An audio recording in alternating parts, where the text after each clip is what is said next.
Welcome back to Crime Chronicles. The rivalry between Lenny McLean and Roy Shaw is one of the most storied and legendary in the annals of unlicensed boxing.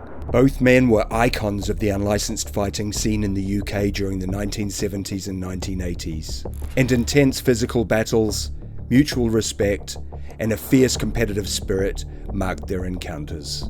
Stay tuned as we look at their rivalry, which played out over several bouts, captured the imagination of many, and remains a significant chapter in the history of underground boxing. Roy Shaw was born on March 11th of 1936 in Stepney in London. His early life was characterized by a tough upbringing in the East End, where he quickly learned the value of physical strength and resilience.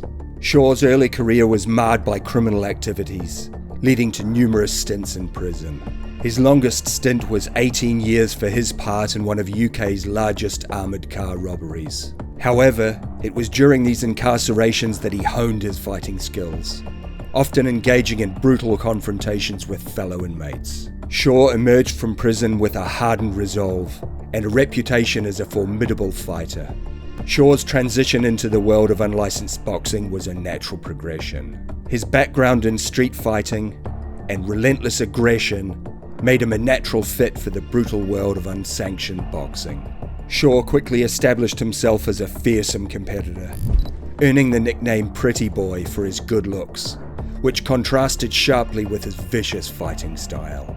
And it was his vicious fighting style that gave him another nickname, Roy Mean Machine Shaw. Lenny McLean, born on April 9th of 1949 in Hoxton in London, shared a similar background of hardship and violence. Growing up in the rough neighbourhoods of East London, McLean was no stranger to physical confrontations. Like Shaw, he also had numerous run-ins with the law and spent time in prison, where he further developed his fighting abilities. McLean's massive frame and raw power made him an intimidating presence in the world of unlicensed boxing, and his rise to prominence was swift. Known as the Governor, he became renowned for his ability to take and deliver punishing blows. His fights drew large crowds and significant attention, solidifying his status as one of the most feared fighters in the UK. The rivalry between Lenny McLean and Roy Shaw began in the mid-1970s, a period when both fighters were at the peak of their powers. Their first encounter took place on May 23rd of 1977 and was billed as a clash of the titans. Both men were eager to establish their dominance, and the anticipation surrounding the fight was immense. The first fight between McLean and Shaw was held in a packed venue called Sinatra's nightclub in Croydon. That's Sinatra's with a C. The atmosphere was charged with excitement and tension. From the opening bell, it was clear that this was not going to be an ordinary bout. Both fighters came out swinging, each determined to impose their will on the other. Shaw, known for his relentless aggression, took the early initiative, landing several heavy blows on McLean. However, McLean's resilience and sheer physical strength soon became apparent. He absorbed Shaw's attacks and responded with powerful counterpunches. The fight was brutal and bloody, with neither man willing to back down. Despite McLean's best efforts, Shaw managed to secure a victory, leaving McLean with a bruised ego and a burning desire for revenge. This first fight actually ended via verbal submission, which McLean justified by claiming his gloves had been tampered with, reducing their maneuverability. The loss to Shaw was a significant blow to McLean, and it also served as a catalyst for their legendary rivalry. Determined to redeem himself, McLean challenged Shaw to a rematch, and the stage was set for another epic confrontation. The second fight was back at Sinatra's on April 10th of 1978 and was even more highly anticipated than the first. Both men had something to prove. Shaw wanted to confirm his superiority, while McLean was eager to avenge his previous defeat. The build-up to the fight was intense, with both fighters engaging in verbal sparring and psychological warfare. The bout itself was a brutal affair. This time, McLean came out with a renewed focus and determination. He had learned from his previous encounter and adjusted his strategy accordingly. The fight was marked by fierce exchanges, with both men landing heavy blows.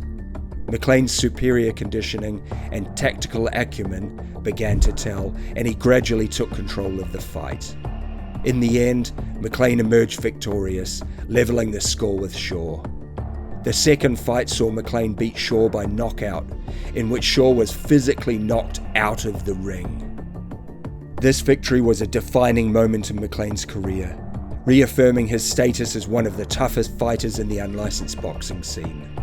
It also set the stage for what would become one of the most famous trilogies in unlicensed boxing history. With each fighter having secured a victory, the stage was set for a decisive third encounter. This fight would not only settle the score, but also determine who could rightfully claim the title of UK's toughest man.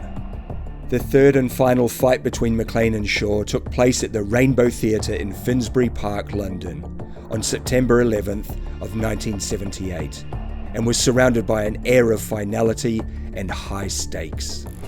A crowd of 3,000 people packed the venue, and an estimated £100,000 had been placed on side bets amongst the crowd. Both men were acutely aware of what was on the line, and the tension leading up to the fight was palpable. From the outset, it was clear that this would be a grueling and uncompromising battle.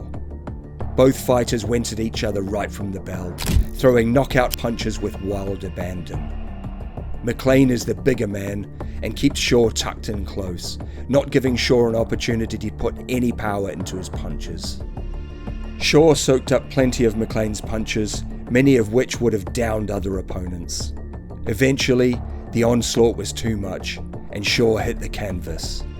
After a brief 3 count, he was up again, to the dismay of McLean's corner, who already sensed a win.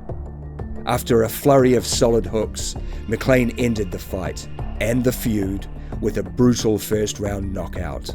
McLean's victory in the third encounter was decisive and conclusive, establishing him as the dominant force in their rivalry.